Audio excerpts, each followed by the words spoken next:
What is your favorite movie and why? Because I am a movie junkie. So I feel like I can dig even deeper into your persona by knowing what your favorite movie is and why. Okay, favorite movie. I'm going to go Cars. Cars? You remember that movie Cars? Yeah, of course. Love that movie with the kids. I had so many good memories with the kids on just the little things that they said through that thing. That was a super cute movie. So anyways, that's a pretty funny one. Okay, so what was the question about business? How much are you going to miss when all your kids are out? If your favorite movie is Cars, I and love like our kids. I know how much you love being a dad. I do. I love being a dad. Is this just going to crush you when all your kids are gone? No, because I'm going to see that next phase. Right, I mean, if you can see your accomplishments that they're not derelicts and they're functioning adults in this world and they have some good morals and good values that you sort of taught them, I think that's a success. Because lots of people, unfortunately, don't have parents or a mom or a dad in their life or whatever it might be, and hopefully we gave them enough stability, enough goals, and enough tools to do the right things. Welcome to the On the Edge podcast with your host, Scott Groves. Hey, what's up, ladies and gentlemen? It's Scott Groves. I'm here with my old friend, JSGray, and we actually work together at a company called New American Funding. I have since moved on from that company. He has since moved on from that company. But one of the few people I know still in the business, still active, who's been doing this like significantly longer than I have. We were just talking before we got started. You've been doing this since 1993, so going on 31 years. 31 years. How old does that make you feel? I still feel young, man. I feel like I'm 30. Yeah. It's good. Perfect. You look good. You look good. Yeah, whatever. You look good. Yeah, I don't feel it at all. You now have kids who are the age that you were when you got into the business, right? I do. Absolutely. Yeah, I have a 30-year-old. I got in the business when I was 23 years old, right? So, oh my God. I mean, he should be 7 years into the career. He's at 0.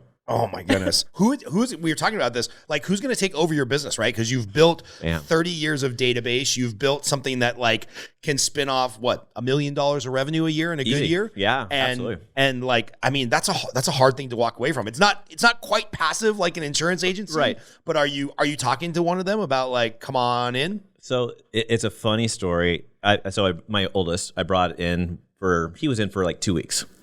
He goes, dude, this is not for me. You're like, this shit is hard. Yeah, he goes, I'm not doing this anymore. So I'm like, okay, he's out. And then I got 2 girls in college right now. I got a 17-year-old at school. He's still in high school. And so, and I got my wife. And it's the backup to backup to backup plan, Dad. So nice. Yeah. So it's like, well, if I really have to do it, yeah, I'll do it. But I really don't quite want to, right? So the legacy play is an issue. And I think it's an issue for a lot of loan officers, to be honest with you. You have to figure out what that legacy play is. And trust me, I'll convince one of them to take it over. I mean, you can't pass the money. So I was talking to a buddy of mine, Darius Mizrahadeh, awesome guy, wrote this great book on core value equation, and he started a hedge fund. And he gave me the whole in and out and the whole situation on how a financial planner sells their business, right? Which is super easy to quantify, and for venture capital people to come up with like an understanding of like, all right, well, here's the residual revenue, here's the book of business, here's going to be the bleed off when Joe Blow walks away, right? And we'll roll it underneath the advisor, and we'll pay 3x the annual residual income. It's like so easy. Yeah. But for us, it's like, I got a spreadsheet with a bunch of clients who trust us with their mortgages. Here you go. Yeah, I can sell that for about $12 on the open market. Exactly. But if you do it right and you find somebody to take over that succession planning, there's a lot of money there. So there is. How do you even think about that? Because I think a lot of loan officers are really fucked when it comes to this idea of like, I have not built an asset that I can sell. Right. It could be a partnership. That could be number one, right? You take a look at that loan officer, that junior, and you say, hey, I'm going to train you for the next 2 to 3 years. You're going to be slowly introduced to my business. I'm going to retire here at year 7. And in the meantime, I'm going to get this residual. I'm going to hold my license at the company and go from there. That would probably be the most wisest route to go. Right. But as you know, this business is up and down dramatically. And so, and we'll talk about this maybe just a little bit later, but the company that I'm working for now, there is more of a legacy play that I've never seen before. And that was one of the reasons why, I had some opportunities at, like Movement where you went to and left. And when I penciled out the numbers, and I'm more of a numbers guy, and I sort of looked at it and go, that doesn't make sense for me to go down that route. So the legacy play though for a typical loan officer is really find that junior, introduce them into the business, eventually exit out of it. That's probably the easiest. Mine's going to be completely different. There's no doubt about it. I'll always hold a license. Hopefully one of the kids takes it over. If not, I'll find that junior to take that business over. But yeah, there's a lot of opportunities there for sure. So I've screwed that up now 3 times. Perfect. Trying to do that succession plan. One, I just picked the wrong person. It was just hard. It was just a mismatch of culture. I'm still actually really good friends with the guy. Yeah. We're just like, he's a Democrat. I'm a Republican. I'm tall. He's short. He's like, it's like we're both really good people. Yeah. But it's like we probably weren't going to work together forever. Right. Right. And then another time I just got straight up screwed. And another time, or actually 2 more times in the last 15 years, totally my fault. I was not good at casting the vision of like, hey, I know you feel like an assistant right now. Right. And now I'm calling you my partner or my loan manager. And now you're making more money. But hey, the roadmap is the next 5 years looks like this. Exactly. I've had 2 people leave me, and once in a while look up their production. I'm like, dude, you would be making so much more money if we would have just stayed the course together, because like the sum of the parts were better than the How do you say that? What's that saying? Yeah, Some of the parts were better than the whatever the equal. Whatever the fuck that's saying. Chris, look that up. What's the sum of our parts saying thing? But I have screwed that up a couple times casting vision. I imagine a little bit easier with your kids, but I also know that you've managed a lot of people and you've consulted a lot of people on like, hey man, what does the next stage of your business look like? Have you talked at all to loan officers about how to cash that vision with their junior person, or how to really set the tone? Because even a legal agreement in our space probably wouldn't be enforceable because of non-competes. And like I said, all we have is a database. Yeah. So, I had that conversation, man, it was probably like 4 or 5 years ago with this one person. And I had that conversation with him. And I think I put that vision out there, how that legacy play should look like. And you are right. Finding that right person is so hard. I mean, they have to think like you, work like you, talk like you, do everything to sort of get you to take over that business. Because if not, it's going to fail. Like I've seen lots of loan officers say, hey, I'll sell you my book of business for X amount of dollars. I'm like, it's not worth anything until I can sort of see something. There has to be some type of split, both parties sort of working that system a little bit. And it takes a lot. There's no doubt about it. It's not going to be easy for you for sure. Yeah. This episode will air in about a month and a half after I'm bringing on somebody I'm super excited about. I'm not going to even use her name just in case she doesn't show up on day one, but I'm super excited about her. She has like a really loyal track record. Previously, she was working for somebody for 7 years. It didn't work out because he retired to Hawaii or something. Yeah. But I'm super excited about her because she seems to check all the boxes and be hungry for all the right reasons. And she's got about a 15-year runway where she still wants to be doing loans. Yeah. And I would like to not be in the day-to-day of doing loans within 24 months. Yeah. And so I'm hesitantly optimistic. I've read all the books. I read The Dream Machine by my buddy Dane Espegard on how we cast the vision for the person who's going to take over for us.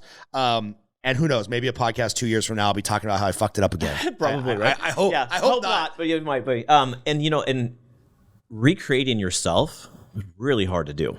Right. I mean, I'm super disciplined in my activities day in and day out. If someone calls me or texts me, they usually get a response back within minutes, if not seconds. Emails are responded back right away. And most loan officers aren't returning calls for hours. Mm-hmm. And it sort of surprises me that dedication that they don't have. But the ones that are successful, they have the dedication to this business for sure. So this is interesting to me because you have longevity in this business of 30 years. Yeah. I was just reminiscing with somebody else who got in the business about the same time I did in 2000. I was like, hey, remember before cell phones and emails and BlackBerries and everything were ubiquitous? And it was like, I worked at a bank. I worked 9 to 6, sometimes Saturday for a couple hours. Right. Washington Mutual or Wells Fargo, any large bank, even cross country back then, or not cross country, countrywide back then. Yeah. It was like, no, you couldn't take personal phone calls. You couldn't do stuff by text because it was a compliance concern. So it was like when I left work, I left work. I got to go home. When I was on vacation, I got to be on vacation. And, just slowly, it's been like a race to the bottom on price. And what I would consider a race to the bottom of okay, Mr. and Mrs. Realtor, we'll pay for your marketing and we'll pay for your closing gifts and we'll do your open houses and we'll do this and we'll partner with your lead generation cost and we'll pay for your Zillow lead. So it's like in just the 24 years that I've been doing it, much less add another 7 or 8 years where you're really pre-technology. Yeah. It's changed so much to where it's like a race to the bottom on comp, a race to the bottom on rates, a race to the top on how much of their business development we can take over. Right. Can you just kind of pontificate on how much this business has changed in the 30 years that you've been around? So it's changed a lot. And on the record, I don't help any realtor with any of that type of stuff. I'll be real with you. It's not part of my business plan, not part of my whole situation. And my whole thing is service, speed, accuracy, and all that stuff. But my business didn't change a lot. I'll be real with you. I've always had either that silly little text thing that was on your hip, you know, that you would have an operator and there'd be a digital display. It's like, here's your message. And you're talking about a beeper? It was a beeper, yeah. But I had the digital one, right? And then I had the brick phone, and then I had the thin brick. But by the way, my 21-year-old son is listening to this podcast right now being like, what's a beeper? What is that? A beeper? Right, exactly. So I had that thing. I had the brick phone. I even had the car phone in the car for a while that was actually hardwired in the car. But my business has always been from the beginning to where it is today, where there's no vacation. Like if you go on vacation, I'm still working. Yeah. I mean, that my life doesn't stop. Might drive my wife and my kids crazy about it, but that's just life is. So I haven't done like what a lot of people are doing, sort of racing to the top in regards to helping the realtors pay for their expenses and helping them co-brand this type of stuff or do open houses. Now, back when I first started out in the first 5 years, I was working open houses every Saturday, Sunday. I was doing flyers. I was out there bringing donuts and fruit or whatever I was bringing to them and bringing them flyers. The cheesiest flyers ever, by the way. They were horrible. Yeah, it was horrible flyers. But I would do that. And just getting to know them on a personal level, they will send you deals if they know who you are. And then if you meet a realtor and you don't like them, or a financial planner or a divorce attorney or bankruptcy attorney and you don't like them, don't do business with them. Totally. Life's too short. Work with some that you like. And so my business is just, I love my job. I'll arrive in the office about 8 o'clock in the morning, and I'll usually leave about 6 o'clock at night. But I'll still get that phone call at 9 o'clock at night or 10 o'clock at night. I need a pre-approval letter right away. Hey, can you talk to this client right away? Sure. Stop what I'm doing and take that phone call. And a lot of loan officers are not like that. Yeah. They're lucky if they're working 3 hours a day. From what I'm seeing. I mean, that's what, how many people did we lose this year in business? So funny, we were just both at the after party for Momentum Builder, and Barry Habib gave a great talk. Hey, this quick interruption is brought to you by me, Scott Groves, the host of the On the Edge podcast. This podcast is brought to you by me. I'm a loan officer who can help you with a mortgage in all 50 states across the United States. I also coach loan officers. So if you are a home buyer who's looking to get a mortgage, if you're a realtor who's looking to partner with an awesome loan officer, or if you're a loan officer looking for coaching, get in touch with me. It's those sources of revenue that allow us to produce this podcast and get out a new episode to you every week for the last couple of years. So if you're looking for a mortgage, if you're looking for a mortgage lender to partner with, or you're looking for a mortgage coach, I'm your guy. Now back to your regularly scheduled programming.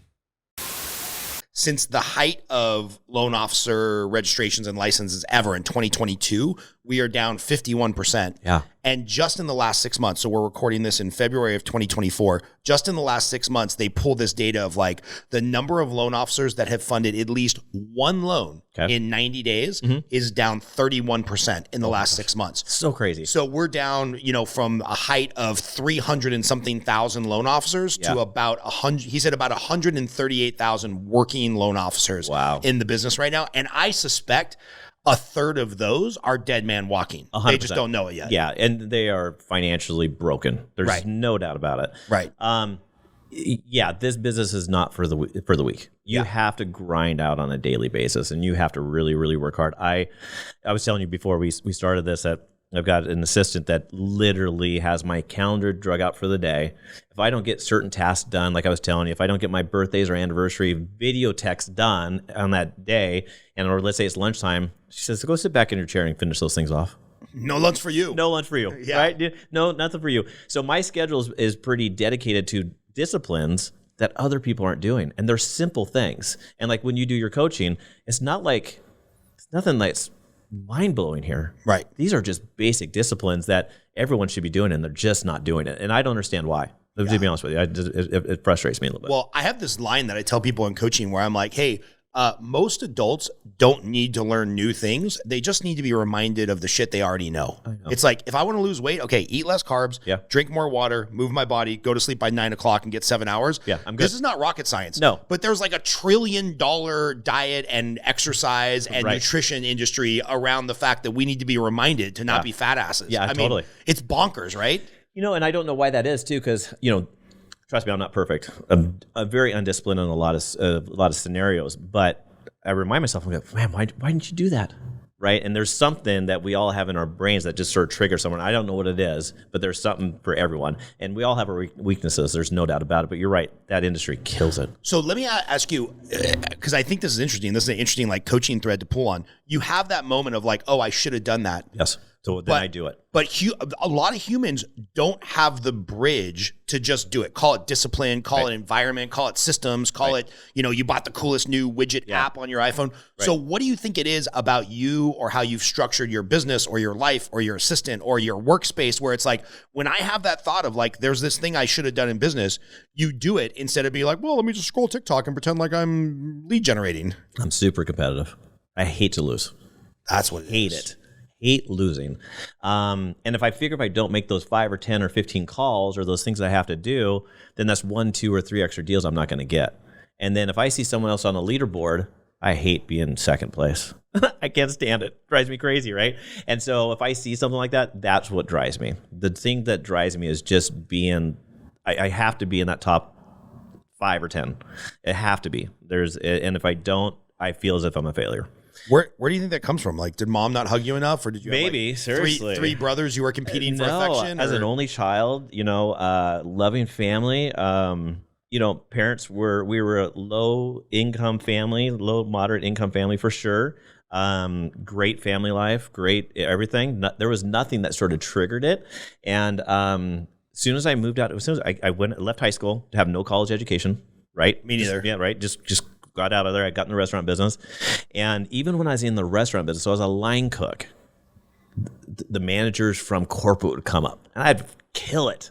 They're like, dude, that guy's the best, man. And I was like, okay, that's what I got to do. Just got to kill it.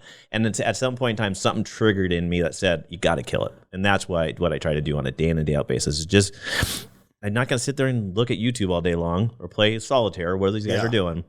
I'm here for a reason. And the reason is, you know, supply a good lifestyle for my wife and kids, and just win.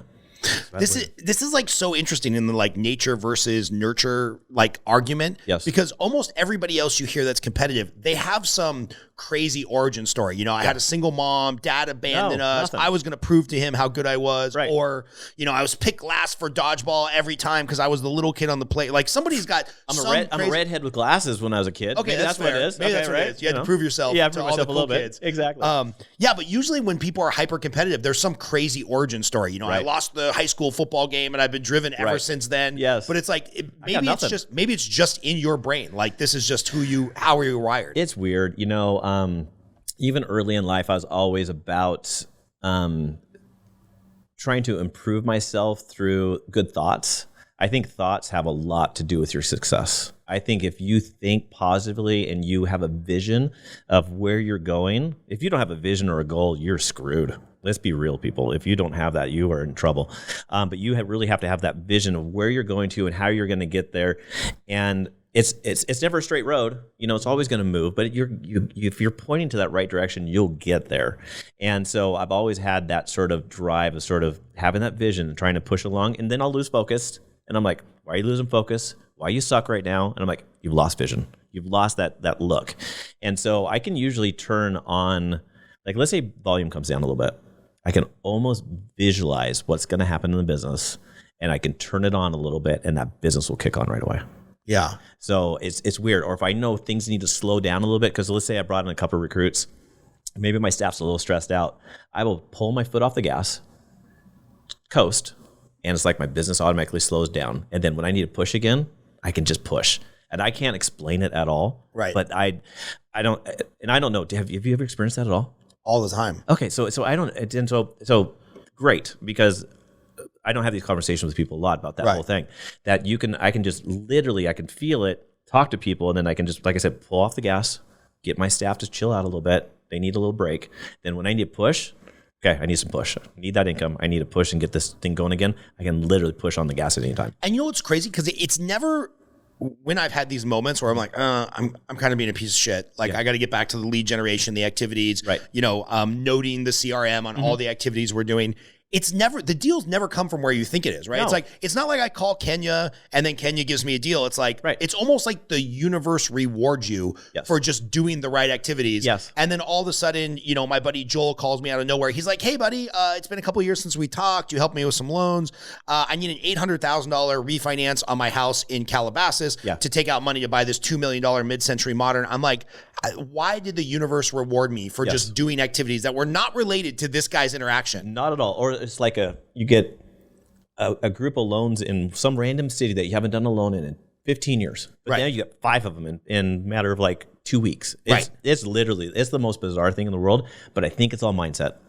I think it's literally just you having just a clear vision of what to do. So I'll take action on things right away. I could care less what it is, what time it is. Like, for example, I had a recruiting call with someone at 9:30 this morning. Call went really good. Person needs to make a move somewhere. And what am I going to do? Talk to the person that introduced me to him and said, if he wants me to fly to San Diego right after I'm done with you, I'll go flying to San Diego. So depending on what happens after this podcast, if I have a text, I'm going to San Diego, I'm going to San Diego. Go meet with this guy, close that deal, and then go back up to Seattle. Where others would sort of say, sit back and go, It's Friday. It's Friday. Let's see what happens, whatever it is. And so I think that's just, I think that I can't explain how that happened. At some point in time in my life, that triggered. And that is really good that you sort of have that same thing where you turn things on and turn them off. It's a weird thing. The universe is weird that way. I mean, you take a look at someone like Elon Musk. How could he have grown from these little businesses into these mega companies? He's got clear vision. He's got the ability to scale, and he can see through that type of stuff. The greats like, Steve Jobs or Bill Gates, they've got vision. Yeah. And those guys are great. So here's an interesting part, because you're about, let's call it 15 years along the journey farther than I am, because you had kids younger in life and you've just been doing this longer. Yep. It's like, you've got 3 kids that are now out of high school. Yep. You got one that's almost out of high school. Like, you're on the back 9 of, let's call it, all your big boy adult responsibilities. Right. The kids are going to do what they're going to do. Yeah. No offense. You probably don't have a lot more influence left over your 17-year-old even. No. But it's what's motivating you now as far as the goal and the vision and the things you're committed to? Because I know you've been financially successful. I know you've been professionally successful. Still married, right? Yep. So great marriage whole time? All 4 kids, same way? Yep. Amazing. Yeah. Super rare in America these days. Right. Exactly. And like, your 4 kids are doing their things. It's like, isn't right now when you're supposed to be taking your foot off the gas and you're like, no, man, I'm in growth mode. I'm going to fly down to Vegas to be on your podcast because I want to use this to recruit more loan officers, and I want to do this, and I want to kill it. I want to do this production. I'm like, dude, where are you getting this energy and this drive on like you're not even the back 9. You're like on the last 3 holes of like your adult responsibility, not your life. No, right. Yeah. But like, it doesn't make any sense to me. Well, first of all, girls in college are expensive. I'm going to tell you that right now. They're super expensive. No, I have still goals and visions. My wife was really funny. We put all our kids through private school, other than our first one who didn't want to go to that private school, but put them through private school. And Kim's like, we're just paying this right now because we need to get used to paying for college. Okay. Right? Yeah, right. So that was her philosophy, which is a great decision that we ever made. But the next transition will be is get them through college, pay for their college, get them through. And then it's going to be like, I really sort of feel as if we're going to chase them around a little bit, because we love our kids. I mean, they're amazing kids. They're super smart. They're super wise. Hopefully we gave them the right tools that, we have very candid conversations with our kids. If there's ever a problem or they need something, like when they're in high school, if their friends were drinking and driving, or someone is drinking and driving, or whatever it is, you call me at 3:00 in the morning, I'm picking you up. And I've done it many times where I've picked some kids up at 3:00 in the morning, no questions answered. Yeah, they can trust me on 110%. My wife will talk to the girls as friends, and they will tell Kim literally anything like that. They won't even tell their parents, and it's because we have this open relationship with them. So my next chapter is really going to just sort of be as dig to that thing, get that vacation home that we're going to end up building probably over in Eastern Washington, and then go from there. But I think if you stop working, I think you start living. And you see too many people where they get old and they stop moving, and I just don't want to stop moving. I think if you stop moving at 60 or 70 or whatever age you are, you stop living. I think people just stop and then they deteriorate too fast. And so let it be any type of passion that I'll have after I finish this career off. But yeah, it'll have to be something where I'm constantly moving. Yeah. There's no doubt about it. You got grandkids yet? No grandkids. So that's going to be a whole new chapter, right? Where you're following them around, We have a grand dog. You have a grand dog. My wife is obsessed with my daughter's dog.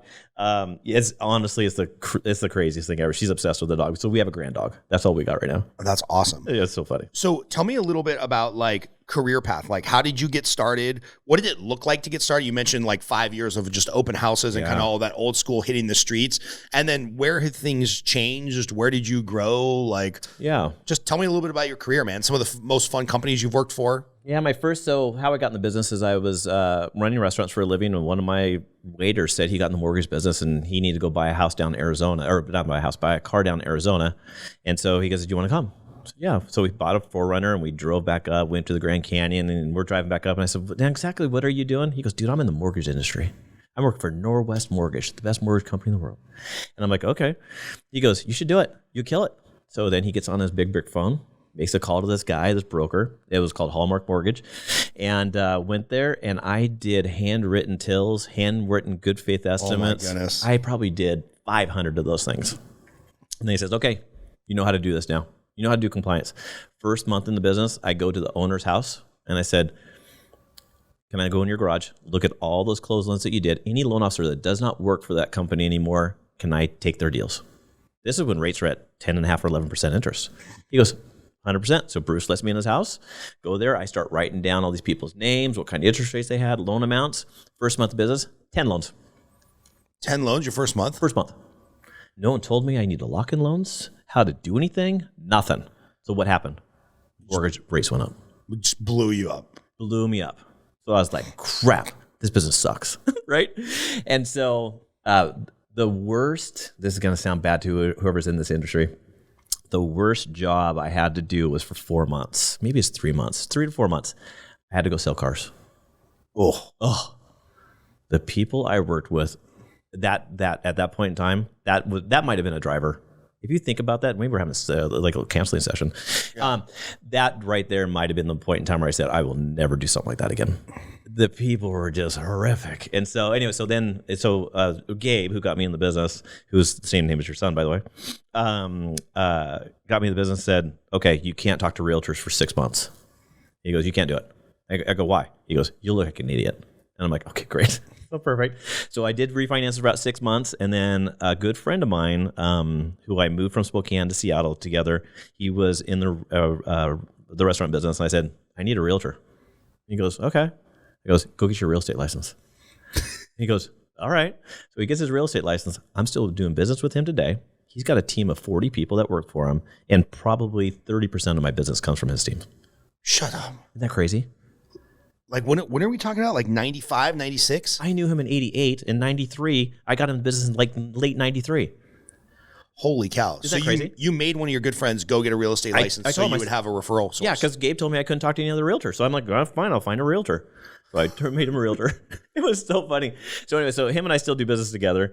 By the way, does he buy you a Rolex every few years for getting him out of the restaurant business? And I don't know. Sometimes he gets stressed a little bit sometimes. I don't know if he does. We had a Christmas party with some people over at our house. We have a unique dock on our lake that we live on, and most docks are just go straight out. Right. But this dock has like a little U shape with a boat lift on it. So this boat lift is huge, but there's a gap between this whole boat lift. So guess what happened? Fell in the water. He fell between. He's still hobbling to this day from Christmas. Shit. And he's refusing to go to like the doctor. Of course it's a meniscus or something that's done. So anyway, so that's how I sort of started my career. And then I was working with builders, doing open houses, and anyone who's new in this business, you got to do the basics. You have to do open houses. You have to get to know people, and you need extra pillars of your business. It just can't be realtors. It has to be financial planners, divorce attorneys, bankruptcy attorneys, and whatnot, and your database. And so you have to do basics for sure in this business. And then, as a broker, for the first 15 years of my career, it stopped because the financial collapse happened. You know, you were only 7 years in the business when the collapse happened. Yeah, and I had only worked at Washington Mutual that entire time. Oh, great. The mecca of the collapse. Yes. Perfect. Good job, Scott. Yeah. And so then the broker world fell apart. Like, I looked at Kim and I'm like, we're going to the cabin and we're going to go take a couple months off. I'm not going to work anymore for a couple months. She goes, what? And so she goes, every day I walk in the office, that lender's gone. And there's another lender gone and another lender gone. Yeah. So 3 months. People who don't work in the business don't understand how unnerving it was. Oh. In 2007, 2008, you would have a set of docs getting ready to like close on the house, and you would just find out, oh, that lender doesn't exist anymore. They close their doors. You're done. I mean, yeah. Just the tragedy of like the comedy of errors and the tragedy of some poor homeowner being like, no, I'm locked in. I sent my good faith deposit. Yeah. You have the loan approval. Right. We did the appraisal. It's like, yeah, but you know, what was the one here in Vegas? AmeriCorp, or there was a huge one in Vegas. And it's like, they were like, everybody come to us. We're never going to shut down, blah, blah, blah, blah, blah. Yeah. And then overnight, they're like, we had to chain the doors because we have no money to fund loans. It was a hard conversation to have with those people. Yeah. It wasn't easy. And so that's why I took the 3 months off. I got back in the business and I'm like, where are the brokers? They're gone.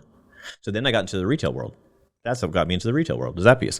So I did that for about 15 years. I worked with Tony Blodgett and New American Funding for about 9 of those years where we knew each other, and learned a lot from Tony. Tony, I worked with him prior to that to another company he had. The greatest thing about Tony is he's just got a wealth of knowledge that most people don't have. Yeah, and he's a sharp guy. Super sharp guy. I learned a lot from him, and I credit a lot to my success in regards to what he taught me over the years. And he wasn't like a dive in, hands on manager where he's in your face. Just like, hey, here's some information. Here's some information. This is what we need to do. That's what you need to do, and left us alone, which is great. And so then there was an opportunity for me to make a move at some point in time, and I was losing some deals. You know, I was losing deals for price, and I was getting a little frustrated that way. And then I got an opportunity to go work for another retail mortgage banker or a broker, and then I decided to make that leap back into the broker world. A friend of mine was listening for maybe for like 2 years or so. He just kept on pinging me, sending me rates and sending me stuff, and then I was like, oh, whatever, Travis, fine. Yeah. And eventually I made that move, and it's been a great move. It's been fabulous. And so, you know, I'm still funding in this market, which has been really tough for a lot of people. I'm still funding between $3 to $6 million a month. Yeah, that's a really, really great book of business right now for what's going on in the market, inventory, et cetera, et cetera, et cetera. Multiple offers on everything in Seattle right now. It's been crazy.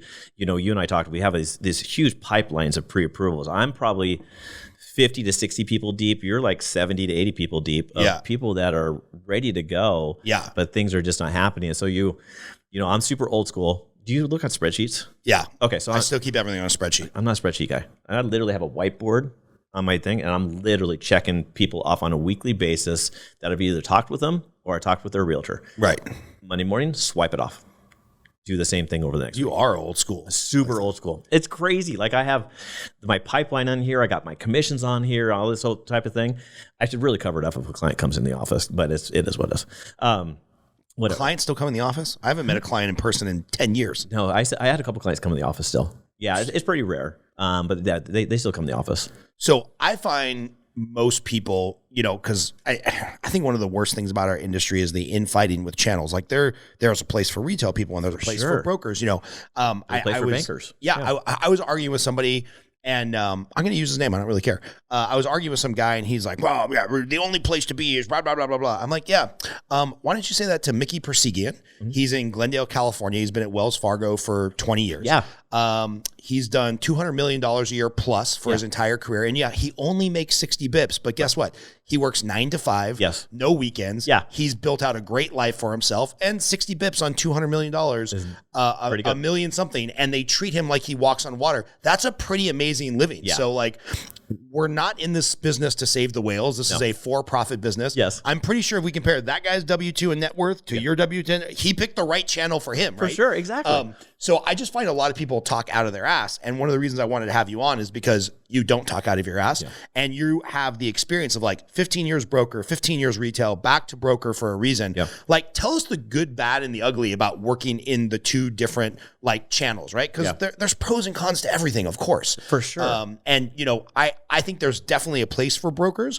And I think those people that should go there are people like you that have earned the right to be a broker because you know what the fuck you're talking about. Yeah. I unfortunately get the Facebook message on the other side where they're like, hey, Scott, I've been in this business for 18 months and I was told to go be a broker because I would make 300 basis points. Yeah. And I haven't funded a loan in 4 months because I don't know what to do. I'm like, exactly. Yeah, you need to go work for New American Funding or Synergy One or Movement Mortgage where you can get some coaching and support. Yes. And then in about 5 years, when you actually know what you're talking about and you know how to do the compliance and run a business like a business, then you can go be a broker. Exactly. So tell me the good, the bad, the ugly of like the broker side, the retail side. So the banking side is pretty basic from what you just said. You got to book a business walking in that door every day of the week, but you're making 40, 50, 60 basis points, right? You got that piece. And in some cases, you have a jumbo special that sort of makes you super competitive. So that serves its purpose for those great people. And there are those people that do that, $100 or $200 million a year, and they've got it set up perfectly fine. Yeah. Those are great. And they're only doing $2, $3, $4, $5 million loans. Like, that's just not readily available for you and I at the sharpest price. Yeah, exactly.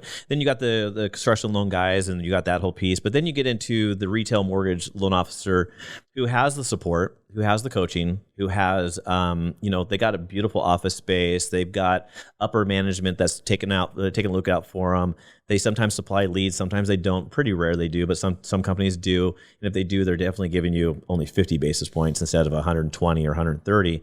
But you do get all the bells and whistles. You have an LOA. You have, that one person that you can go talk to. Yeah. And that was a transition that I had to make in regards to the broker world was, working at the same company for 9 years and having great ownership and great support and all that other stuff. It was a transition of going, who do I talk to? Yeah. And so someone who on your own, right?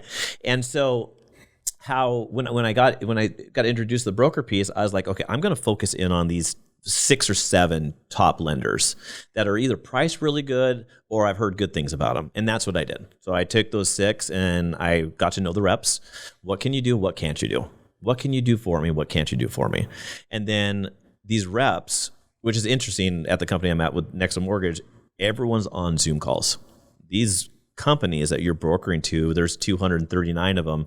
Out of them, 70 are on Zoom live calls at any point in time. You literally click a button and you're talking to the rep like it was back in the day. The reps would come in and talk to you in your office. You were at WAMU. They wouldn't do this, but these reps would come in your office and say, you got a loan for me? I got that package. Let me take that package. I'll get approved for you in a day.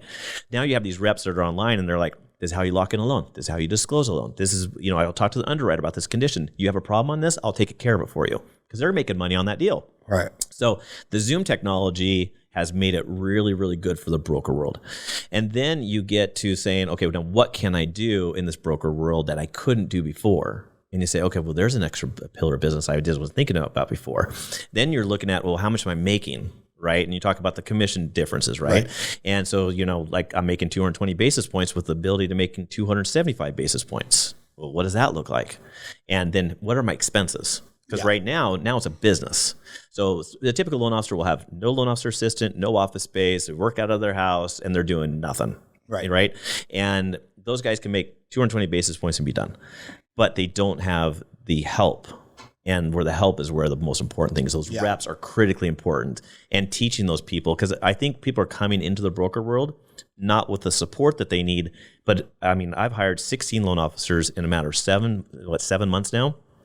And what I did is mirrored my business plan to them and said, do this. Yeah. Learn this. You need me, I'm at your beck and call. You need help on something, I'm going to pick up that phone, Tim, I'm going to help you. Or Greg or Brian or whoever it's going to be and say, I'll help you. And as soon as I get them trained up enough where you get past those like first 6 or 7 deals, they got a good understanding of what they can do now. And now they can sort of be a little dangerous. And so but again, you're running your own business. So it's like the best part about switching over is you run your own business. The worst part is you run your own business. Exactly. So taxes are due. Healthcare insurance is due. Yeah. So like I have to pay for, I have to pay for staff that I've got. And so my overhead went from 0 to, let's say, $20,000 a month. Yeah. But I'm making an. And by the way, most loan officers can't manage that. No. Most loan officers that I know and have met, they're like, cool. I'm fully commissioned. I make my 100 bips or whatever. The company pays for everything. Yeah. And I'm okay. But like, I can't have a bad month. It's like, well, you can't run your own business and be scared of having a bad month because you still have payroll and overhead and health insurance and you got to pay for the photocopier and whatever else is going on. Yeah. So for me, it's expensive, right? That way. But the economics work for me where I was making an extra X amount of dollars per month. It was pretty significant. Let's say $60,000 or $70,000 a month, even after expenses. And so that typical loan officer, though, like you sort of said, they could get away with very little expenses, right, if they did it right. Right. And they're just not being told how to do it right. And so there has been a switch. I would have to say, I know your business in regards to your coaching's maybe switched a little bit too with your clientele base, but people are making that switch at this point in time, and they're entertaining it, and a good chunk of them will come back to the retail world. Yeah. There's a few that will be able to make it into the broker world, but they have to have a vision, and they need to be able to see through it. And hopefully, like someone like myself can train them to say, this is what you need to look at. Yeah. Yeah. So I'll give you a success and a failure story, and this is really funny. So I've got a buddy, opens his own broker shop, super smart, 25 years in the business, knows how to run a P&L, very frugal guy. Yeah. Like, he's going to thrive. Right. I know another guy who started a company or tried to start his own company. And he's like, Scott, I fucked up, man. And I'm like, what happened? He's like, well, I incorporated as my name, Scott Groves Incorporated. Right. But then I didn't want that to be the mortgage name, because I figured out that I wouldn't be able to attract anybody else to work for me if it was just Scott Groves. Okay. So I changed it to, cigarsmortgage.com or whatever. Yeah. Well, what I didn't know that is in my state, if I'm operating under a DBA, that's not my licensed mortgage company, I have to file a news article in every county in my state, of which there are 47, to get proof for the regulator that every county recognizes my DBA as the name of my mortgage company. And I haven't been able to put a loan anywhere for 3 months. And I'm burning through my savings because there's like 4 counties where I can't get my DBA in the local newspaper. Yeah. And I'm fucked. He's like, I'm broke. I have to wind down the corporation, and I'm going to go back to ABC Mortgage Company. And I'm like, dude, you didn't think this through. You didn't think through the compliance side and all the stuff. Like, you can't not be able to write mortgages if you're a loan officer. And he's like, yeah, I burned through about $80,000 of my savings, and I'm done. And I'm like, so this was not for you. No. So, and people ask me, why don't you just open up your own shop? Who wants to deal with what you just talked about? Right. So what? The company takes 25 basis points and a 12% market share revenue that you can earn back and do all this little stuff. But I don't have to deal with that. Yeah. They're the largest broker in the country. There's no one's bigger than these guys, right? They're the biggest. They have the most power. If you don't like your rep that you're working with, you just fire that rep and work with another rep. The ownership says work with who you want to work with. And it's been very common sense. And but yeah, I would never open up my own shop. Yeah. I think that would be a nightmare. It's a pain in the ass. Oh God, it'd be just brutal. So explain to people that might not know what you're talking about. You work for Nexa. So Nexa is the broker, and then are you an employee of the broker, or are you like a franchise, or how does that work? So I'm just an employee. So so I get paid 1099 or W-2, whatever you want to get paid. The loan officers get paid within 2 to 3 days after the loan closes. You don't have to wait 2 weeks. But they take care of all the compliance. They make sure that your branch is approved. Like, I had to get my branch approved and go through all that whole steps. But yeah, I'm just an employee of theirs.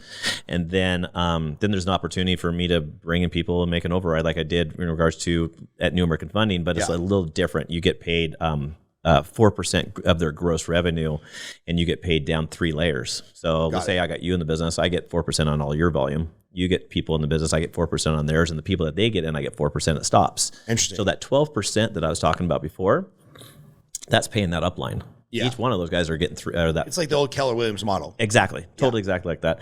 And the numbers become staggering. I don't know if you watched the video I had, but I did a model where, you have, here's the other thing is, as you bring more people in the business, you get, your comp structure changes from 220 basis points up to the whole 275.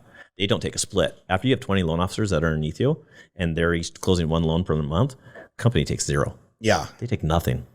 And what are you seeing in this market? Because I know that the brokers can set their comp at a maximum of 275. Right. But I also have a couple of brokers in my coaching program who are like, dude, it's this massive race to the bottom. Yes. I just did a VA loan for 50 bips. Yes. And I'm like, what? Yeah. And they're like, yeah, I had this guy approved. And then, the day that we went under contract, he decided to shop with 19 other people, 7 of which were brokers.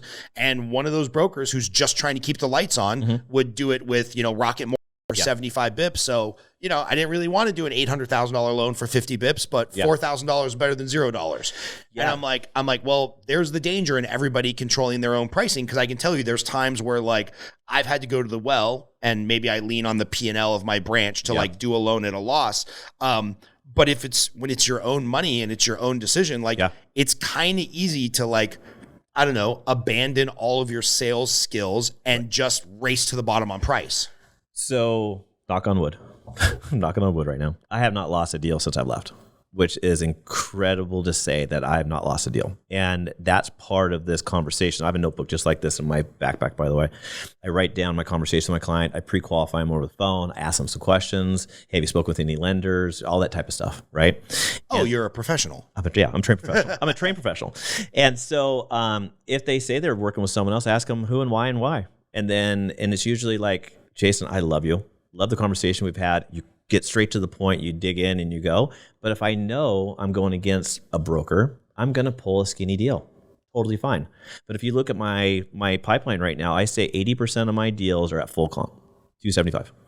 And there are probably right now 4 deals in my pipeline that are 150 basis points or lower. And I have one VA loan that's at 1 point. Right. Okay. So the VA loan that's 1 point, friend of mine, really good guy. You know, I love this guy. And I'm like, I don't mind going skinny on that deal. But that's based back to that whole thing, qualifying those people, find out what those deals are, and just not to lose that deal. I was losing at least 30% of my deals in the retail mortgage world. And that was one of my frustrations, right? I didn't want to lose those deals anymore. And that's why I want to have control of my destiny of going, I know if I have to go deep, I will. But it is a race to the bottom. The retail world's at the race to the bottom. I mean, everybody is. I mean, everyone out there should be, you know, they got to cut their margins and they have to get skinny just to make it through. This will turn though. And one thing that do you remember when mortgage rates were, you know what, in November rates were 8% roughly? Yeah. And rates dropped to 6.75%, 6.5%? Yeah. Okay. Well, the retail side was maybe 7%, whatever. But for me, it was like 6.5%. It was like a 1% drop across the board. 1% across the board. So what did everyone do at that point? They're like, oh, rates are getting really good. Well, I was already in contact with literally 400 names in my neighborhood that closed on those deals. And I pulled a couple deals out of it right away. And I had to go skinny. I went like 1.1% comp, 110 basis points or whatever it was. But I got those deals and I pulled in a couple deals that had just closed on a purchase. 3 weeks later, I started my refinance on them. Now, whoever bank that was, their EPO is going to suck, right? That's going to hurt them. Not going to hurt me, but that's one of the business plans I had is I'm going to race, not to the bottom, but I'm going to race and take those refinances. I'm going to follow suit of all the retail mortgage guys, and I'm going to hammer on their pipeline as it goes down and take those deals skinny. And I'll take them down to 110 or maybe 150. But on 110 or 150, you are having to show the real math now. And that's when a lot of people don't understand this. You have the lender paid comp or you got broker paid comp or borrower paid comp, and you have to show the origination and the rebate. And that scares some people for some reason. And I've never had someone question me on it. You're just very transparent about it and explain why you're going so skinny on it. And you have to explain, you're shopping a deal or you're being competitive. And it's a different mindset where I don't think people can see. You have to have this business like thought process of how to sort of roll this business out. And I just don't see people doing that very often. So, but yeah, it's an interesting business. We all have the same margins in regards to the retail mortgage banking and the broker. It's just where that money goes. That's all it boils down to. You're paying for the service if you're in the retail mortgage banking world. Right. Yeah, it's so funny because people know that I'm currently at Synergy One. I've worked at Movement. I've worked at New American. I don't know. I used to change girlfriends a lot. I can't do that anymore because now I'm happily married and I have 2 kids. Right. So like every 3 or 4 years, I get bored and I change companies. Yeah. But we have it on the calendar with Synergy One, like 2.5 years in. Like let's do a deep dive, evaluate where I am, like what new challenges they can give me so I stick around. Right. But there's something interesting where people will call me and they'll be like, "Hey Scott, I'm thinking about going to Guild or Movement or whatever. I'm here in Arkansas. Where would you go?" Yeah. And I'm like, I don't fucking know.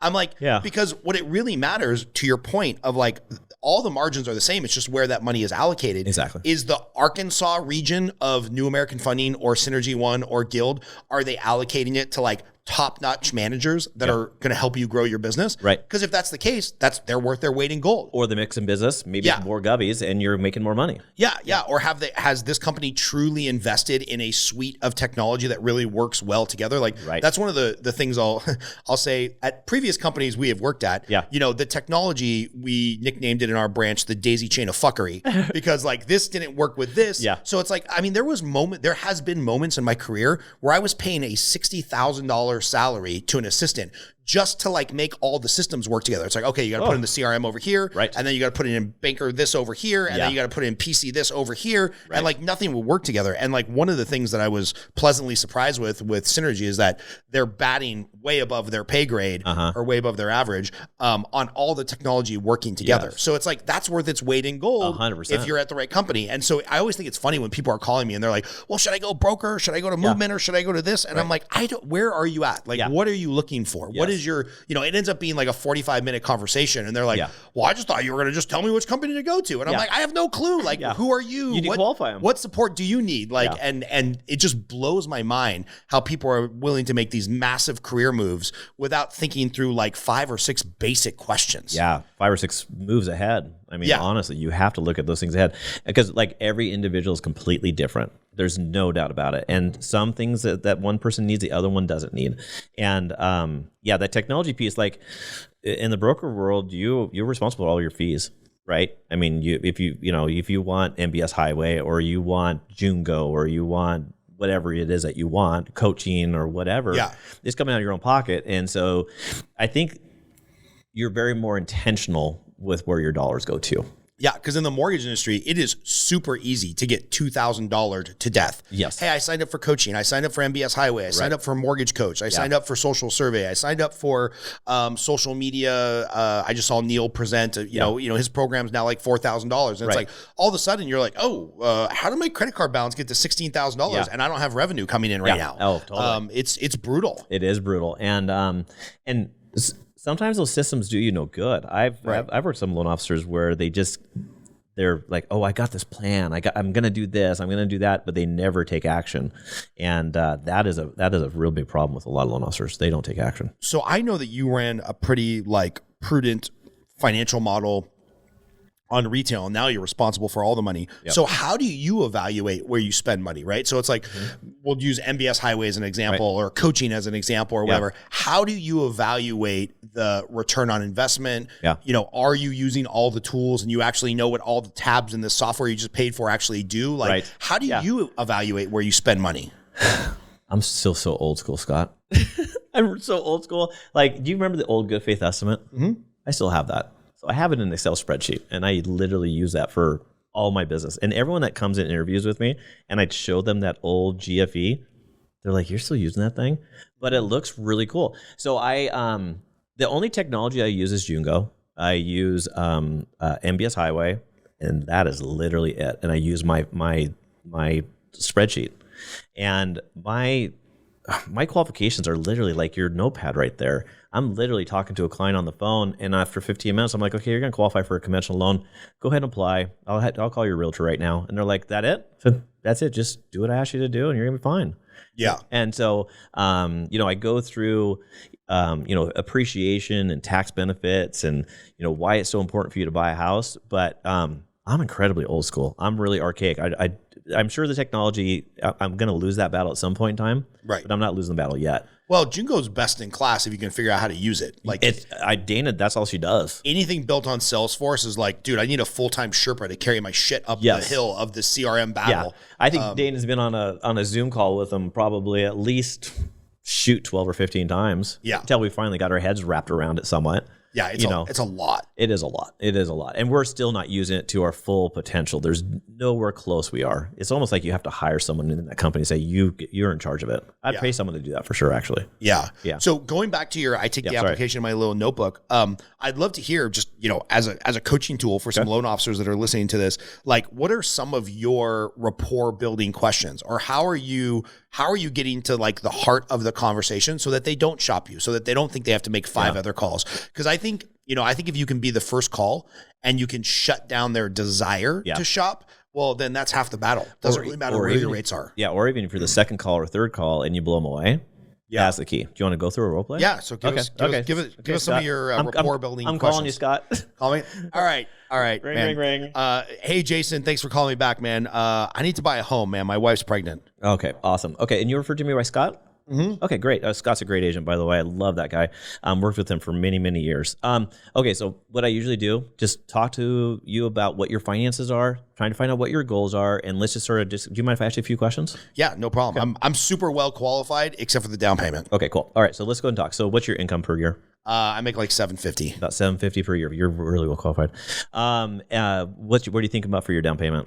Well, that's the problem. I am like income rich, but like every dollar that I have, I don't like having it in my account. So I invest in this, I invest in that, I invest in this. I've got a good balance sheet, but not a lot of cash. I don't know. I could probably put like $100,000 down. Okay, $100,000 down. That's good. Okay, so and then when you're out with Scott or when you're looking online right now, what sort of price range of homes have you been looking at? I really want a house close to the lake, like $1.2 million. $1.2 million. Okay, maybe perfect. $1.1 million. Okay, if I get lucky. Okay, great. What do you think your credit scores are, Scott? Probably like 770. It really pisses me off because my wife doesn't work, but she has a better credit score than me. That always happens. There's no doubt about it. Let's go back to your job for a second. How long have you had your job? About 8 years. I have a coaching business. Okay, and is it all commission, W-2, self-employed? What is it? My wife and I both take a W-2 of like $50,000 each because our accountant said we have to do that or we'll get audited. Mm-hmm. And then 700 is probably the top line number. Okay. If I'm being honest, I write off a lot of stuff under coaching. right? Because I really needed that $5,000 electric mountain bike to stay healthy. Perfect. To be a good coach. Great idea. Hopefully the IRS is not listening to this. Yeah. But we probably take like, I don't know, $100,000 between the two of us on a W-2 and then another 200 to 300 depending on the year in like quote unquote profit. Yeah. So, I guess I don't really make 700 a year. I make like 3 to 4. Perfect. Are you a homeowner right now? Yeah, we own a house that we're going to turn into a rental because it's not our forever house, but it's like 50% paid off and our interest rate's like 3%. Okay, perfect. Okay, so one thing I always like to talk to my clients with, Scott, or talk about appreciation, tax write-offs, all that type of stuff. But the thing that's glaringly obvious to you is just our cash to closing. So we can do a couple of different things. Obviously, you're probably going to qualify for a conventional loan. Loan limits in my county are $977,000, and that's really the key. What we need to get to is that $977,000. Now, maybe what we could do is do a couple of things. Either we liquidate some additional funds and get to that $977,000, or maybe we do a first-second combo. Maybe we get to a 10% down. So maybe we need instead of $100,000, $110,000 down, and we do a first-second combo for you. What's a second? Second is a second mortgage, like a home equity line of credit. I have one of those on my current house. It's a zero balance. I've got like a $200,000 credit line because I was terrified that all my coaching clients were going to quit. So I have I guess I have like 100 cash, and I guess I could pull like $200,000 out of that home equity line of credit. Perfect. Okay, so let's do that. So what we'll do is we'll take a look at the old mortgage payment, take a look at the HELOC, figure out what that mortgage payment is, offset what your rent's going to come in at. Clearly, you have enough income to qualify for both mortgage payments. Now we're putting 20% down on that property, and now we're avoiding mortgage insurance. The first second combo option I was looking at for before was try to avoid the mortgage insurance and get that loan amount down to the $977,000. And so that's sort of what I'm doing right now, right? Got it. So I'm sort of talking to him about it, and then I start usually. So what's the rate? What's the rate? Yeah, I haven't even got to the rate. No, what's the rate? I need to know what's the rate. I'm the client. What's the rate? So that's what I saw online. I'm supposed to ask, what's the rate? So then usually what I do is go into the situation, say, have you talked with anyone? Where are you at with things? And if they say that they've spoke with another lender, and I usually say, who is it? Yeah, I talked to B of A, but the guy's kind of an asshole. So B of A's rates right now about 7.25%. We're probably about 6.875. And so I'll know, and I'll just. But wait, why are your rates better? Because I'm like a preferred premium business client. Yes, you are. At Bank of America. Yeah. I am super special. Yeah. I've been with Bank of America for 27 years, and I am a preferred client, sir. So you're getting that special rate. So if they are that preferred client, as you know, do you have $1 million with them right now? No, I told you I have no cash. Okay, perfect. So all my money's with Northwestern Scott, Mutual. Unfortunately, you're not going to get that great rate. Anyways, so what I usually do is I'll literally, while I'm on the phone with them, let's say they did say B of A. I'll say, let's see what B of A's rates look like right now. And I'll say, oh, they're 7.25% with half a point. Gosh, we're at 6.875% with no points. And I'll say, is the reason why we can do this because we're a broker. I can beat anyone in the market. I have conversations with people where I say, I'm 100% confident in knowing that no one's going to beat me. And people will say, you're super confident. I said, because I know what you're dealing with. And I always tell them, I've been doing this for 31 years. Try to make this as easy as possible for you. And really, I'll have you do an online application, take you 15 minutes. I'll get your loan pre-approved in a couple hours, have an automated approval, send you an easy to-do list. We'll gather the docs and we're ready to go for that pre-approval letter. How long is that good for? Because like I'm going to I don't know. It's a really special house. My wife and I are looking at only like one every couple months come on the market. Yeah. So what I'm gonna do? I'm gonna do a softball for you, Scott. What's soft pull? Soft pull sounds kind of sexual. Yeah, it sounds like a little bit. So it's not like a hard pull where it's really going to affect your credit scores. But what we're going to do is a couple things. We're going to do an opt out. As soon as I do the soft pull, we're going to do an opt out so people don't bug you for the next 5 years as your credit report's pulled. And then it's not going to hurt your scores as well. And then what it's going to do is create a situation where I got your loan pre-approved, run it through the computer system, and that's good for technically 90 days. Let's say it takes you 6 months to buy a house. I don't care how long it takes you. I'm not going to re-pull your credit, though, until you're back in the contract. Unless you told me you've screwed up and you've had a bankruptcy, you've really screwed things up, I'm going to assume everything's good financially. And then I'll write you a pre-approval on the next houses. Let's say 6 months down the line. We'll have another conversation, but I'm not going to re-pull your credit. Okay. So the Bank of America guy wanted to like get my taxes and all that stuff. What do you need? I'll request the same thing. I'm going to request last 2 years tax returns, W-2s, pay stubs, 2 months bank statements, your driver's license. I'm super important. Can I just have my accountant send that to you? Yeah, absolutely. Okay. I'd love to introduce you to your accountant because that's another referral source for me. So that conversation is literally written down on that piece of paper, right? And then when I'm done with that conversation, I'm calling Scott back up, my realtor, say, hey, Mr. Smith, he was really super cool. He's qualified for this. I think what we're going to do is pull money out of his HELOC. We're going to put 20% down. We do or we do not need seller pay closing costs. Go ahead and get him in the car right now. Because now he's excited. If he's a first, the realtor's excited. Realtor and the client's excited. I usually got that deal locked up, right? Now I get to the point in time where if they're a first-time home buyer, I go a little different direction with them. I talk to them about, hey, Scott, do you remember like 30 years ago when your parents bought a house? How much was that house? You say $100,000. Yeah. What do you think that house is worth today? 800 grand. 800 grand. The house is your biggest wealth tool that you're ever going to have, unless there's something crazy that happens in your life. This house is a huge asset. Creates stability for you. You build wealth out of that thing. And I know mortgage rates are 7% right now, Scott, but mortgages are going to come down. I can refinance and lower that rate and just take that thing down. But right now in this market, it's super competitive. Right now, if mortgage rates drop down to 6%, we are going to lose. We're going to lose an extra $30,000, $40,000, $60,000, $70,000 in multiple offers. Let's get into the house right now. So I talk about the opportunity cost and why they need to buy right now and say, this is your worst case scenario. And, first-time home buyers, what's the max payment that you want to pay on a monthly payment? This is how much you qualify for. You qualify for $4,500, even though you want to pay for $3,000. Does anyone talk to you about tax benefits, Scott? No. So then I dive into that a little bit. So my initial conversation is literally 15 or 20 minutes long. By the time I'm off the phone with them, no one's talked to them about appreciation. No one talked to them about tax benefits. You as a returning homeowner didn't even think about a first-second combo. We talked about the HELOC. You asked about the HELOC. You referenced something to your house.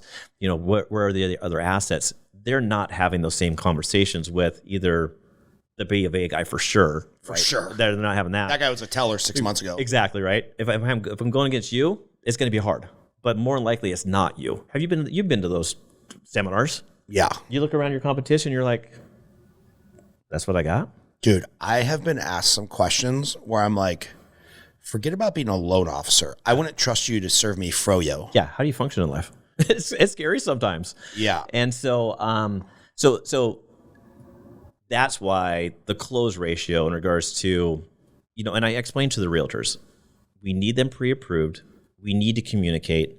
If they are moving sideways or they're mentioning anything about another realtor or a house, I'm always going to tell you right away. Same thing for me. If you hear they're talking to BECU or a broker or whatever, just tell me. Then I know what I have to do if I have to get sharper on price. Right? Yeah. And so I'm having these communications. Let's do that. Tell me how that conversation works with the realtor, because I think that's where a couple things. Loan officers are scared to have that conversation. And I've got realtors who 6 years ago, when Eagle Rock, Highland Park, all those areas in Los Angeles were like the hottest neighborhood in the country. Like Redfin had, I think Highland Park is like the highest appreciating city in the country for like 3 years straight. Right. Back then, and the deals were pretty plentiful. Yeah. The realtors were like, you have to work with my guy, Yes. Scott. Exactly. He knows the listing agent. He's going to get you fully underwritten up front, you know, movement to their credit. They were like the first to start that trend of like, we're going to have an airplane hangar full of junior underwriters that are going to do all the TBD approvals. So that was sexy because they were super tied. Yeah. And right now, when a realtor in LA who, you know, the average price point is $1.4 million, so they can make a decent living closing 3 or 4 deals a year. Yeah. They are so fucking terrified to lose that deal that when the conversation comes up of the client being like, well, I think I'm going to check out USAA or Navy Federal Credit Union or Bank of America. They're like, okay, cool. You do what's best for you. Yeah. Like, we'll get you into the house. Don't worry. Yeah. And I'm like, I'm just getting hung out to dry, right? Where I'm writing 7 or 8 pre-approval letters, and they're like, and I just had this happen, right? Like, I take the call at Disneyland with my kids. Yeah. And the client's like, Scott, man. And I'm like, oh, this is not going to be good. This is bad. They're like, remember that first house you helped us get into? Yeah. Dude, we could not have done it without you. Right. And we just sold it, and we made $700,000 in appreciation. Yeah. And like, you've written us like 8 pre-approval letters,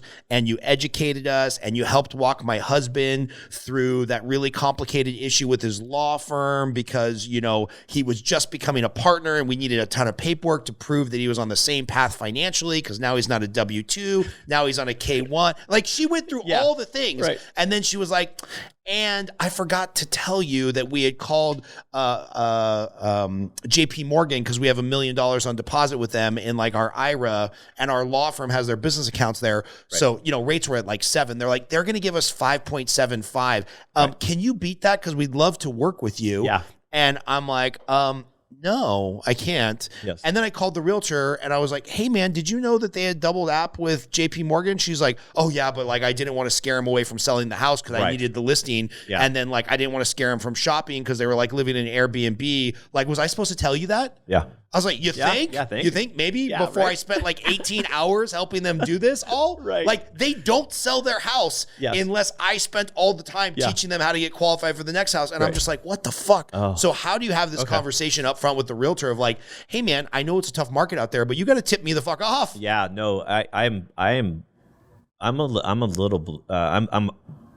very upfront about everything. And so it's like, let's go Scott again. Hey Scott, anytime you hear anything, we're a team, and we are a strong team. And him and I work with each other like really, really well.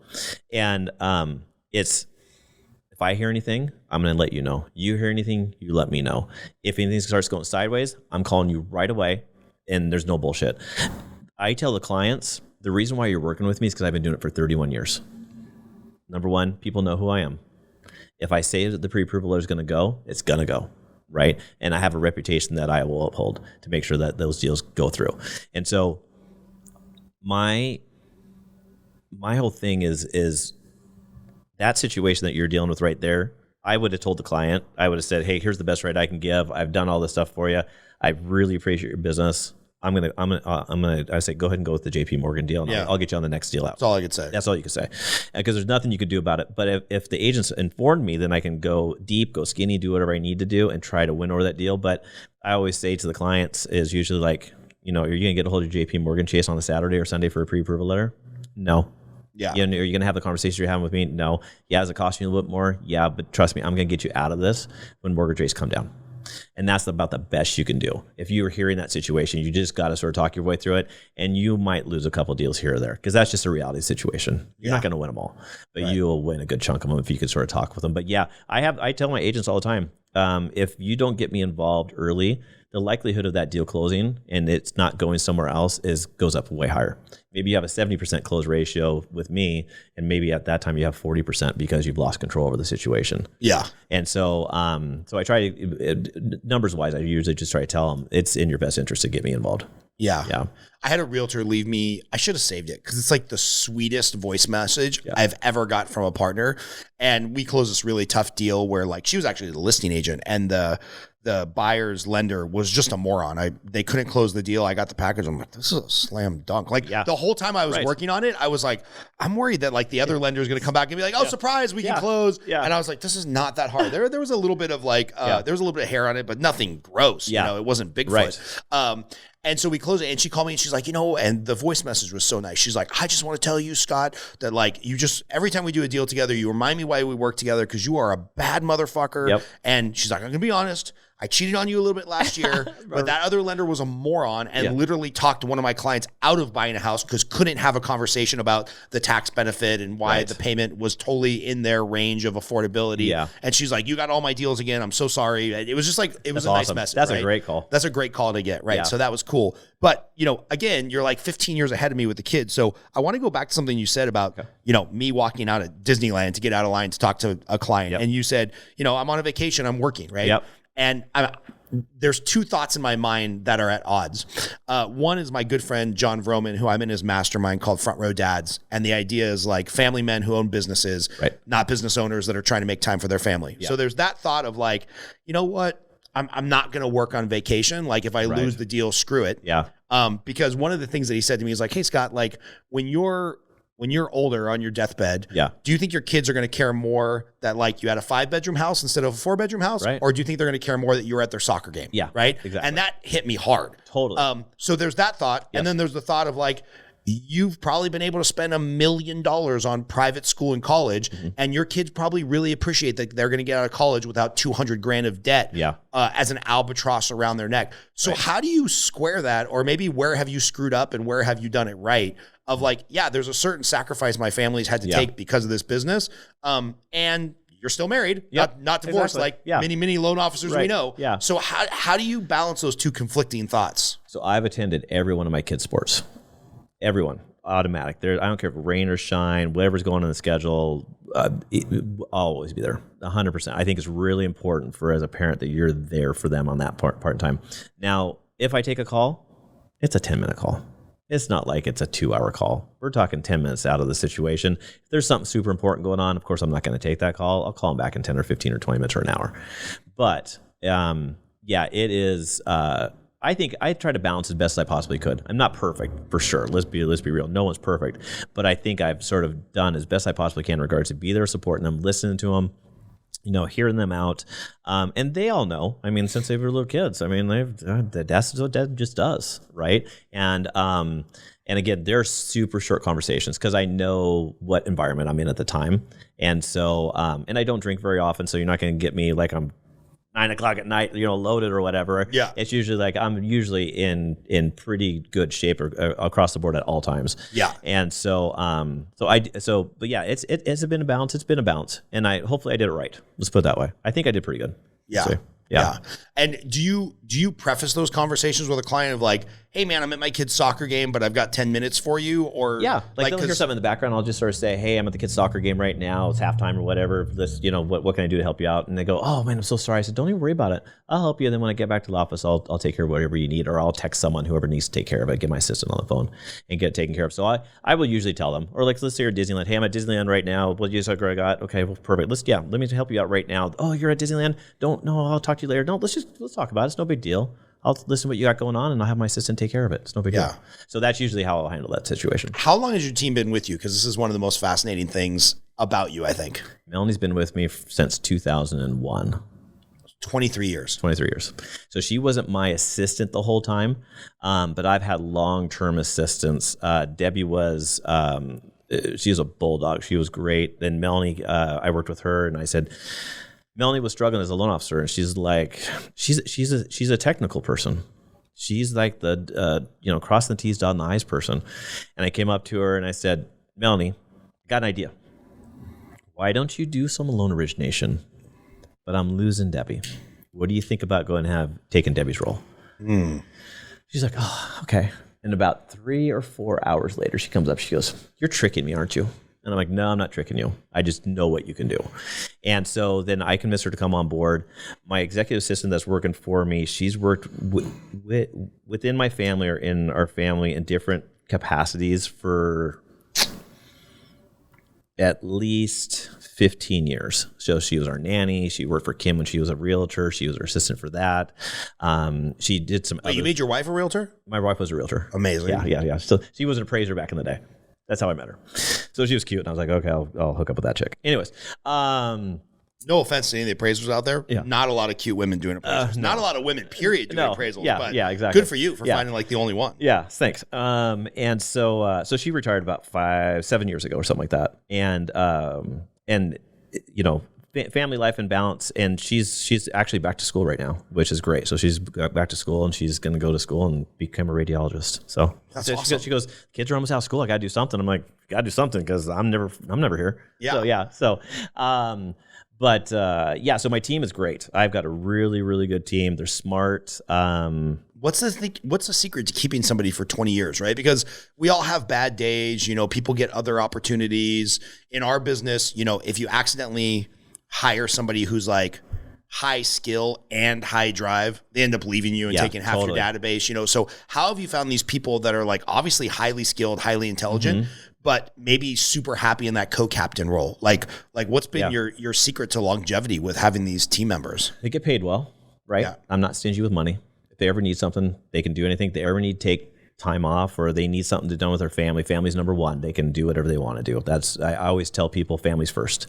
And I treat them all with respect. I try not to yell at anyone. I'm pretty even-keeled type of person. And if they're doing stuff, I try to do the best in saying thank you. Probably not perfect at it, but I try to say thank you all the time and just try to keep a really good environment for them where, like I said, if I need to take the foot off the gas because their stress level is too high, take the foot off the gas, man, right? And then if I need to put the gas back down, I will. And so I think trying to keep them balanced as much as possible has been really good. And I've got the right personalities because they can't be me. Those people are completely different people. They're like Melanie is the technical person inside, the lending pattern, compass, whatever you want to call it, and then getting everything done. She's the detail person. I skim across the top, right? I get all sorts of skim across the top. I'm out, and so and then having the ability to tell my executive assistant to yell at me at any time she wants to, and she can, she will. She'll say, "Jason, you're not doing this. Got to get on it." And so I'll have that little driver behind me, sort of driving me as well. So that all helps. And then just having a good support team with the family. And I think, I've made a couple of people cry in the past, and I try to learn from those situations and not make them cry again. Yeah. Yeah. There's a lot of crying in the mortgage business. There's a lot of crying in the mortgage business. Yeah. It's emotional, and the people that care cry because it's like you've got these people. I mean, you're dealing with their dreams, their hopes, right? Like to your point, the biggest financial investment they'll probably ever make. It's you and I will lose sleep over deals because the deal's not going right. At least I do. I don't know if you do. Me too. I mean, I'm totally vested into their lives. And so, yeah, and I do care. And, I think in my earlier ages, I was a little more flashy, and now I'm like, I don't care anymore. I had 4 cars and, 2 Hummers in the parking lot and a convertible. And I was like, okay, that stuff's over with. Yeah. Yeah. The amount of money that young men waste on cars, watches, women, Vegas trips, it's like, it's astronomical how stupid we are. It's crazy. Yeah. Like, why the fuck did you need 2 Hummers? No, we had at one point in time, we had the H1, H2, H3. So we had the H1 that we hated, by the way. We sold it right away. I love that car, by the way. I know. But when you stop, the car would continue to move. Yeah. Because the gas tank's right there. I mean, it's a tank. It was a tank, totally. And then I had mine wrapped with my name on it, which was obnoxious. Kim was a realtor at the time. She had her name wrapped around hers. And we looked like, the neighbors across the street thought we were drug dealers because we would go through cars like every 6 months.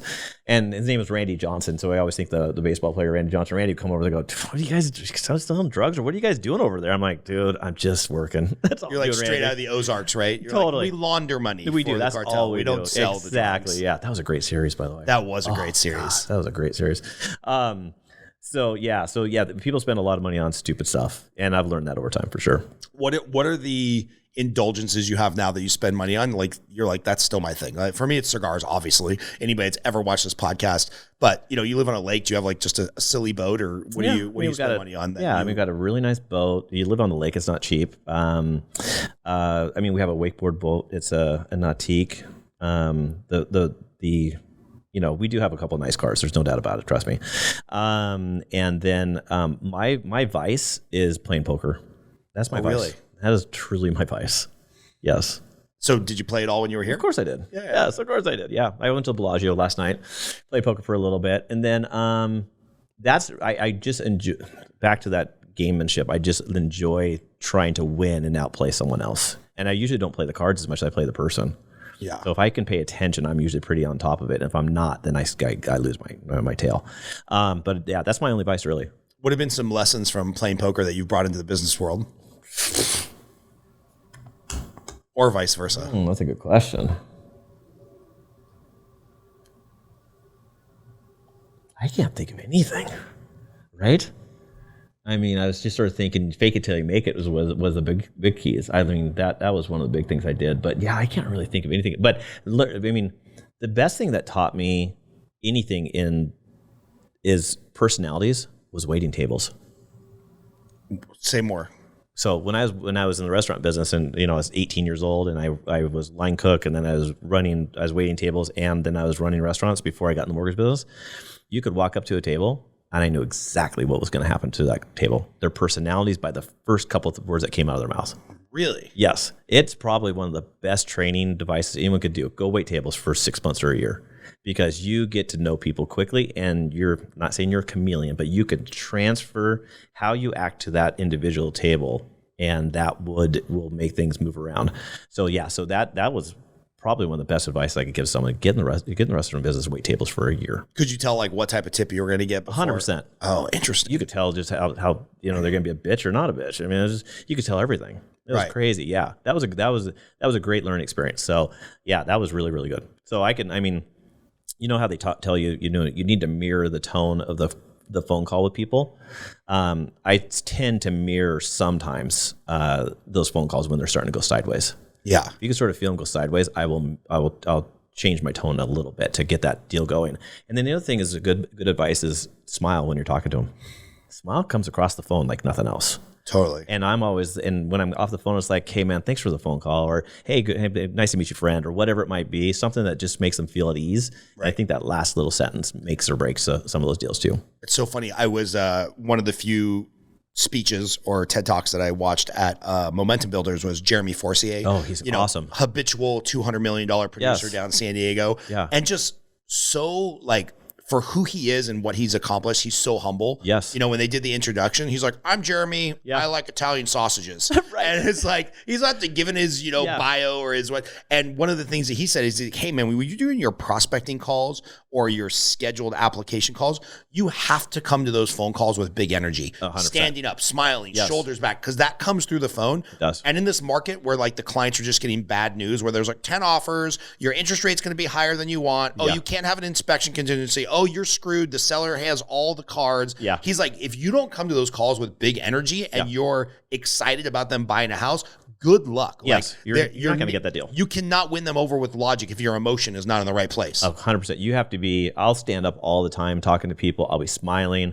And if you don't have the right energy, and that boils down to that call, whoever they have spoken with before definitely didn't have the same energy or the conversations that we had. And they're going to sit back after that call and go, I like Mr. Gray.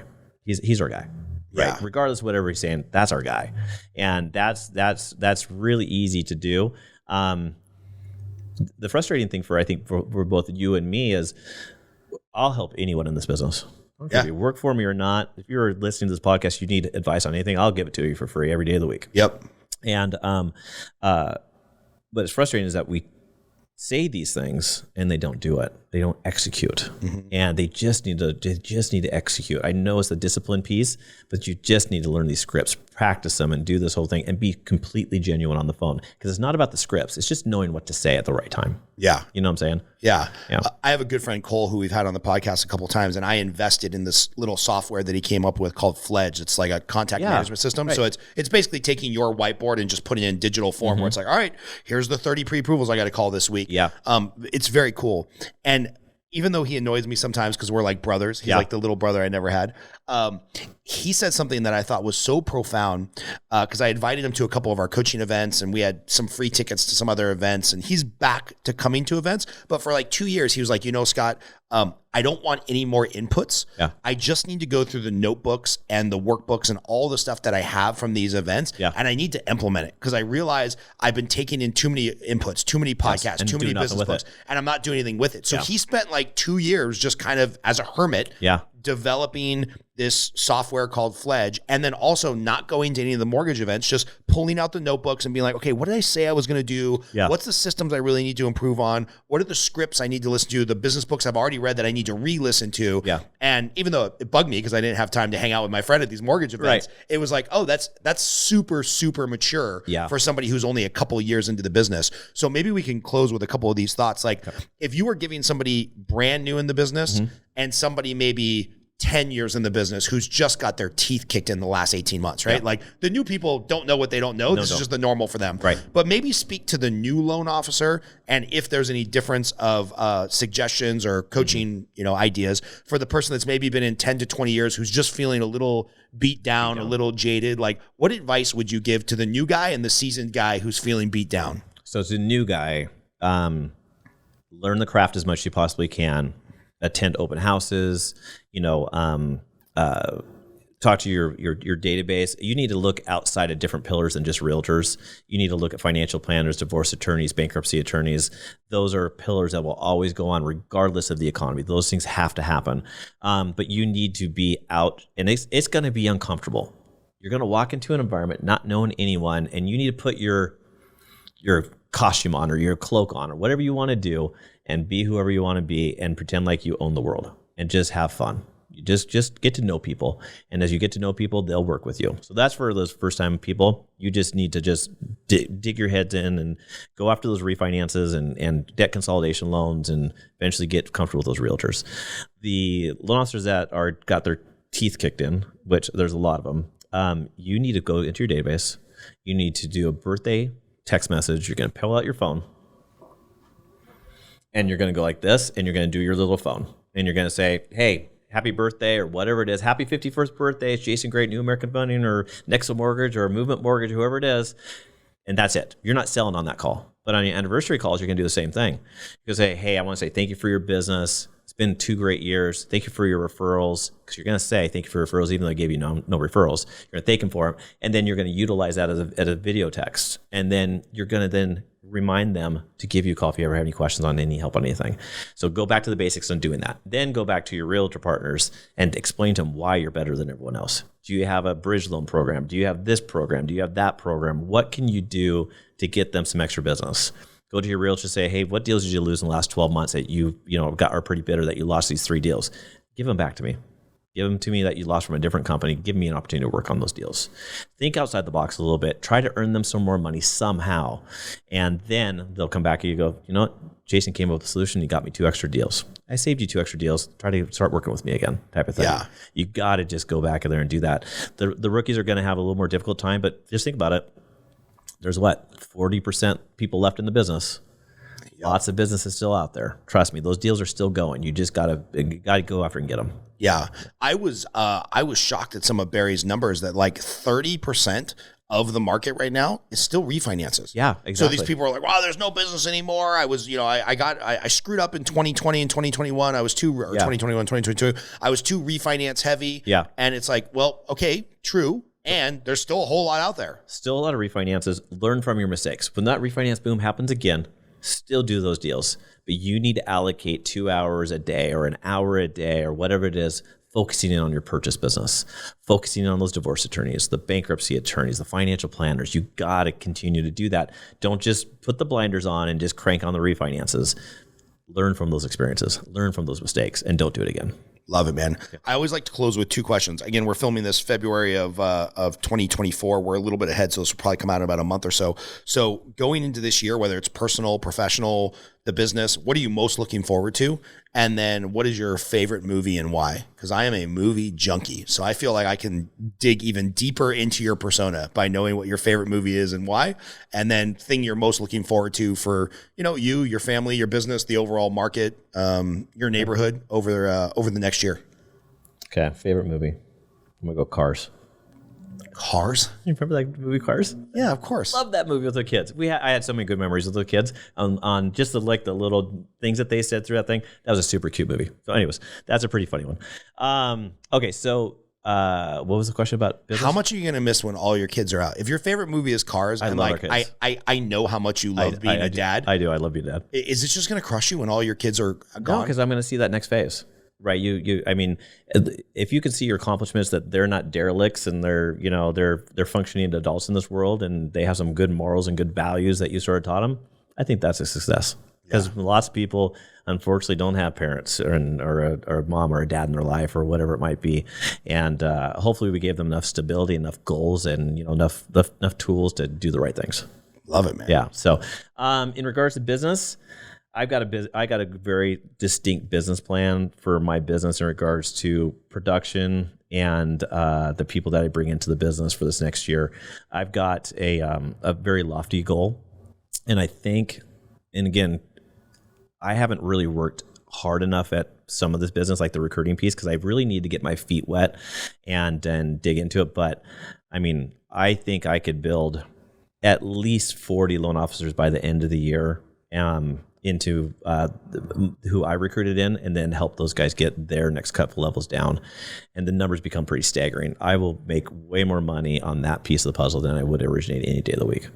And I don't think people see the economics behind it, but if I can show them the economics, it's game over. And if they can do it, they'll be fine. Imagine amazing what happens when you help other people get what they want, right? Exactly. And the people that work for me all know I'm completely genuine. They know they can call me, and then they'll always say all the time, like, "Oh my God, I don't want to bug you." That's what I'm here for, man. I'm here to make you successful. I'm here to make you grow. If you want me to help you, I will. If you don't want me to, I'm not gonna bug you. I'm not your manager. I'm just the guy that got you into this gig, and if you want my help, I'll help you. But if you don't, I'm not going to bug you. Yeah. I worked at a company, obviously, where this was a big talking point. This idea of servant leadership. Yeah. One more question, I guess, and then we'll close. What is it about you where you've been able to shift from top producer? I'm kind of here for me and my team and what we're doing financially. Obviously, you care about your clients. It very much comes through. Right. But when we're loan officers, we're kind of selfish, right? We're looking at our compensation, our paycheck. Yeah. What has been the mentality shift of like, okay, well now I want to serve these people, and I'm going to make money off of it. That's pretty cool. Yeah. But like, I in everything you're saying, I feel like you're really coming to it with like a servant leadership mindset, and the money is going to follow. The money will follow for sure. I've always helped people out, even when I was not a branch manager or a sales manager. People would always come to me. They were like, "You're the guy." Right? They wouldn't go there. They wouldn't go to the manager. They'd always come to me and say, "Jason, what do I do?" I'm like, "Do this. What are you doing?" Right? Let's get this thing going. And so I've always been that way. And I've had the unique knack or unique ability to not multitask, but prioritize things very quickly, get straight to the point, get them moving on, and then helping the next person. And very efficient with that in regards to how I'm telling people what to do. And I'm brutally honest. If they're not doing it, I'm going to say, "You're not doing it. You got to do something. You got to make a change." Yeah. And people are afraid to say something to some people, and I'm not a dick about it. I'm super nice about it. I'm like, "Man, I'm here to help you, but you need to change." Love it, man. Yeah. Need to change. That's the way to end a podcast. Right. The good news is there's plenty of events for mortgage people in Vegas. So when we have one towards the end of the year, we'd love to have you back on, man. Awesome. See how close you are to that goal of 40 people. And you flew all the way out here for this. And I know you're about to fly to San Diego to recruit some people. Yep. So just thank you, man. I appreciate you coming. Yeah, appreciate it. Thanks. Talk soon. All right, peace. Bye.